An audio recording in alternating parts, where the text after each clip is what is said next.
Thank you so much, Sophie Mkwena from the South African Broadcasting Corporation. Mr. President, the United States of America is the second largest trading partner of South Africa.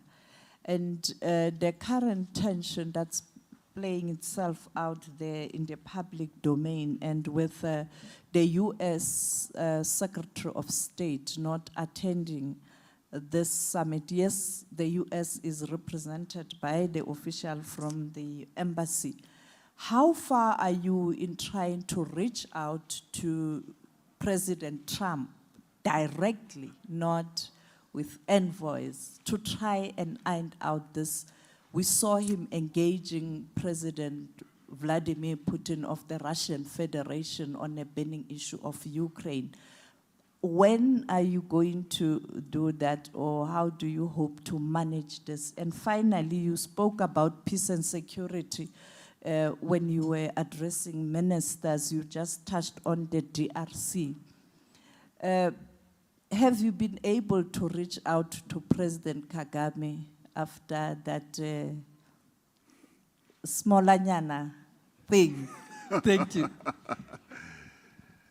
Well, the United States is our second largest trading partner. It's a very important partner in a whole number of areas in which we interface in the world, be it political, trade, diplomatic, you name it. We interface and relate to the United States in many, many ways. And because we live in an interconnected world, no country can ever say that we are not going to be doing things either together directly or indirectly.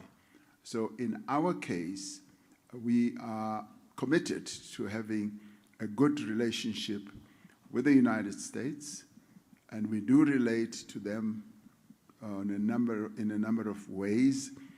And what has ensued now with the Secretary of State not attending is in the end not a train smash, because the United States is still represented here, and they are part of the G20, and the discussions that will take place here are discussions that they are going to be part and parcel of. So this is not a boycott.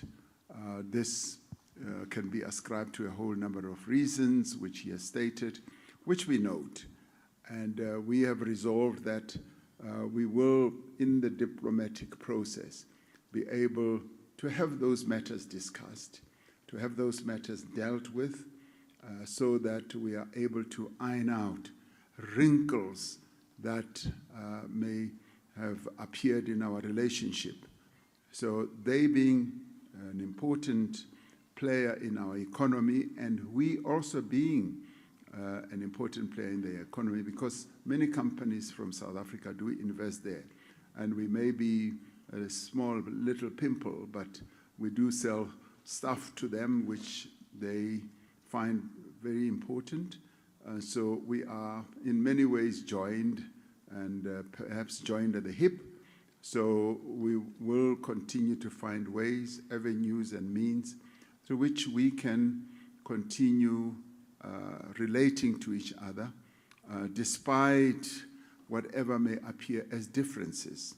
And may I add that as we relate to many countries in the world, we often find that we may not agree on everything, but we always find a way of relating to each other.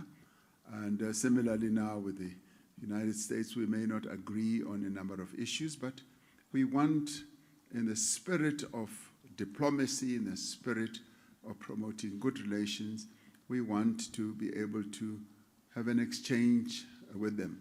You want to know directly whether we are reaching out. I spoke to President Trump soon after he was elected and congratulated him and informed him or reminded him that we are going to be having the G20 here, and they are going to have theirs the following year, so we will hand over to them.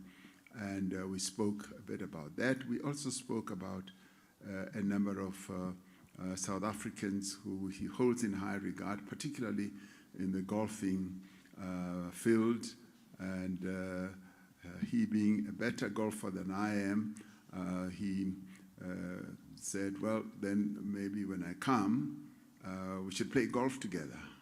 And I said, okay, I'll start practicing to get to that level. So our communications are good, and we will be building up all this as we continue addressing the issues that may appear to be difficult or challenges between us, as we do with all other countries in the world. We always find a way of finding solutions. I'm a solutions-oriented person, and I think President Trump is as well, and we will find solutions in this regard. As it comes to the DRC, we were very pleased that, as I said, the EAC, the East African Community, and SADC held their joint summit and came up with really good decisions, and that was followed up by the African Union, which endorsed the decisions that had been taken, and engagement continues. And as I said, we are looking forward to the chiefs of the Defense Force talking, or meeting rather, and beginning to lay the basis for the ceasefire to be installed in that part of the world. And as leaders, we will always find opportunities to talk, to meet, and I'm one of those who will never want to engage in an argument with the leader of another country in the public arena. Things are best handled when you deal with matters diplomatically and in a way where you find solutions.